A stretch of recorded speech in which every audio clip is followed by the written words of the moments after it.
vamos novamente nos interromper nos próximos capítulos. Bom dia a todos.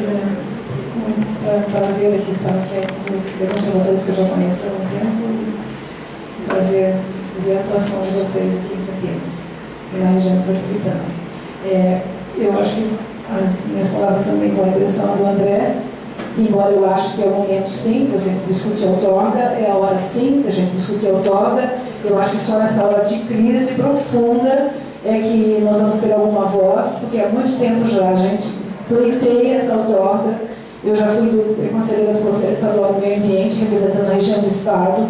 A gente já muitas vezes a gente fez a mesma solicitação por escrito, promotorias, e nunca aconteceu. Eu acho que esse é o momento, sim, para a renovação dessa outorga, né? Porque é uma água que não nos pertence a grande maioria da vazão, né? E nós precisamos que ela seja democratizada. Eu acho imprescindível que nós tenhamos urgente a nossa discussão e aprovação do plano diretor. Campinas não tem seu plano diretor ainda aprovado. Eu acho que nós todos campineiros devemos fazer uma pressão junto ao prefeito, Jonas Donizete, que está sentado em cima do nosso plano diretor, está fazendo grupos para discussão de uso e ocupação de solo, grupos ligados, não ligados à sociedade civil, não no interesse da sociedade civil. Eu acho que nós temos que começar a intervir nessa gestão. Outras gestões passadas, passamos por problemas semelhantes, muito mais graves, inclusive, e nós estamos deixando de novo passar. É época de eleição, é difícil, mas a gente tem que começar essa discussão, porque senão nós vamos perder o que resta ainda dos nossos produtores de água. Eu sinto muito que o Dr. Coboni não esteja aqui. O Dr. Coboni está tocando uma ação super importante também nossa, da sociedade civil, de diversas entidades ambientalistas da região, porque se pretende construir uma cidade chamada Cidade de Saúde, do ex-banqueiro Aloysio X Banco Real, que tem um sonho. Antes de morrer, ele quer fazer uma cidade, a cidade dele, e que foi aprovada, a CETESB agora deu licenciamento. É uma cidade em cima do Atibaia, aqui quase na divisa de Jaguariúna. Toda a área já foi comprada por ele, e nós temos que fazer alguma coisa, porque o Atibaia ainda é um pouco preservado nas suas margens quando corta a nossa região. Souzas, eu acho que alguém que falou que foi para Souzas ficou horrorizada. Sim, horrorizada. Porque constrói-se em cima dos produtores de água em Souzas. Eu fui recentemente numa fazenda, a Tereza Penteado também foi junto, onde as nascentes estão sendo devastadas com novas grandes casas, com empreendimentos imobiliários. O lago, tinha um lago belíssimo, onde corta aí para o Atibaia, todinho assoreado. Os patos andam com as perninhas de fora dentro do lago, um lago enorme. O Atibaia, as suas margens arrebentadas, os córregos todinhos sofrendo erosões. Simplesmente é uma devastação muito grande que acontece hoje num grande produtor de água, que é a APA. Nós temos que tomar, e é uma área protegida de forma legal.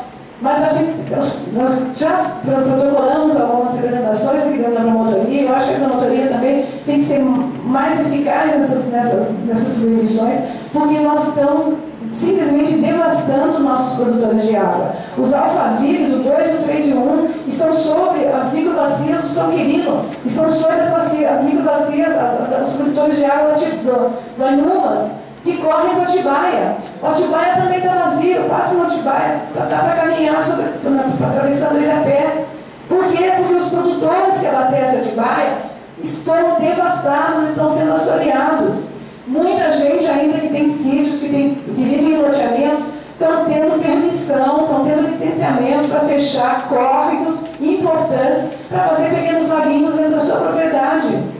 Gente, a gente está vivendo um atraso. Todo o avanço ambiental que a gente teve nas últimas décadas, nós estamos retornando, estamos tendo um atraso muito grande. A água vai ter que vir de algum lugar. Não interessa se vai ter outorga ou menor, maior. A água vem de algum lugar, nós temos que proteger essa água. E não está acontecendo isso. Os ambientalistas estão sendo expulsos dos seus conselhos por ações governamentais. Os conselhos são monitorados, são delegados. Quer dizer, nós estamos perdendo, faz 20 anos que eu milito nessa área, eu estou abandonando, porque eu ganhei uma gastrite séria, de tanta luta, as coisas piorarem. Hoje eu tornei na minha casa 2 pinguinhos de água.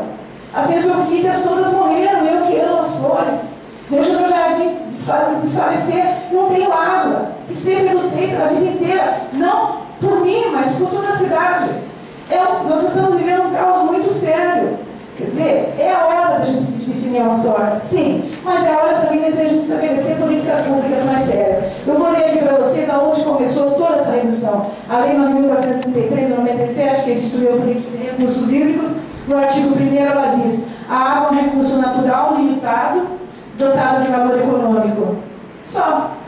Quer dizer, um país que tem a sua lei de recursos hídricos, em que o primeiro artigo cita somente como dotado de valor econômico, a gente já pode ter uma noção do porquê que a nossa água está tão suja, tão porca, tão contaminada, nós estamos tão cheios de doenças por conta dela e não sabemos a causa. É porque nós estamos com uma atividade ou uma ação muito pequena perante a sociedade hoje em relação à defesa dos interesses, dos altíssimos interesses públicos. Eu tinha um monte de coisa para falar sobre outras outorgas, sobre o Comitê das Bacias. O Comitê das Bacias, nosso Comitê da Bacia, sempre, nunca funcionou nos nossos interesses, nos altos interesses públicos. Foi a favor da Carioba 2, graças a Deus, que junto com o movimento que nós conseguimos algum sucesso aqui em Campinas, que foi a Carioba 2. Mas o Comitê sempre esteve aliado aos interesses públicos, que é o que rege aqui o artigo 1º da nossa Lei 9.433 de 97. É isso, meus parabéns para eles.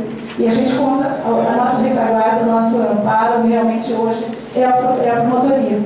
Eu acho até chato trazer tanta coisa para vocês, mas a gente não tem mais a quem recorrer. Os nossos políticos todos estão simplesmente falam, mas na hora de fazer, simplesmente não falam, não fazem absolutamente nada.